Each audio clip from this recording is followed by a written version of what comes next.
सभी की चिक चिक बाजी सुनकर करिश्मा चिढ़कर जवाब देती है, बस बहुत हो गया आप सब लोगों का। और जिसको मेरे हाथ की सब्जी पसंद नहीं आ रही वो खुद से बनाकर खा सकता है। अरे सब चीजों का ठेका मैंने अकेले नहीं ले रखा। दिन भर घर के कामकाज करो, 3 टाइम का खाना बना, ऊपर से हर हफ्ते मंगल बाजार से सब्जी भी मैं ही खरीद कर लाऊं। अरे इस घर के मर्द के अचार डालने के लिए है। अब मैं केवल घर के कामकाज करूंगी और किचन संभालूंगी। अगर मुझे बाहर से कोई सब्जी खरीद कर लाकर देगा तो ही खाना पकेगा। मंगल बाजार की सस्ती सब्जी खरीद कर लाना आप लोगों को मुबारक हो। सब्जी को लेकर शुरू ही बहसबाजी इतना ज्यादा बढ़ जाती है कि करिश्मा सब्जी खरीद कर लाने को लेकर साफ मना कर देती है। अब देखना ये था कि मंगल बाजार की सस्ती सब्जी आखिरकार कौन खरीद कर लाएगा।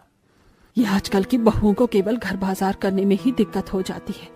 और एक हमारा टाइम था, घर द्वार के साथ खेती बाड़ी भी संभालते थे और खाना पकाने के साथ साथ खेत में ताजी सब्जियां बुआई करके पूरे साल खाते थे। अब तो नितेश के लिए शहरी बहू बिल्कुल नहीं लाऊंगी, बल्कि कोई गांव वाली लड़की देखकर लाऊंगी जो कि खाना पकाने घर बाहर करने में नाक न भींचे। शोभा अपने पारिवारिक पंडित से नितेश के लिए गांव साइड की लड़की देखने को कहती है, जो कि गुंजन से लग जाता है, जिसके पिता की खुद की अपनी खेती बाड़ी थी जिसमें वो ताजी सब्जियां उगा कर खाते थे। कुछ दिनों में शादी होकर गुंजन अपने साथ दहेज में कई टोकरियां ताजी सब्जियां लेकर आती है, जिसे देखकर पड़ोसनें फुसफुसाती हैं। क्या बात है शोभा बहन, हम सबकी बहू को तो दहेज में ड्रेसिंग टेबल, सोफा, फर्नीचर का सामान मिला था, मगर तुम्हारी बहू तो दहेज में सब्जियों की टोकरी टोकरी लेकर आई है। थोड़ी हमको भी पार्सल कर दी ना। अरे सुजाता बहन जी, कहाँ ज्यादा सब्जी है कि आपको दूंगी, ये तो चखने चखाने भर ही जितनी है।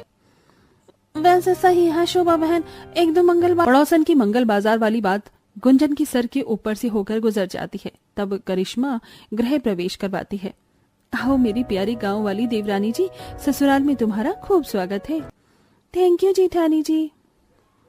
देवरानी जैसे चौखट के अंदर आती है तो जेठानी की दोनों बेटियां फूल बरसा कर स्वागत करती हैं।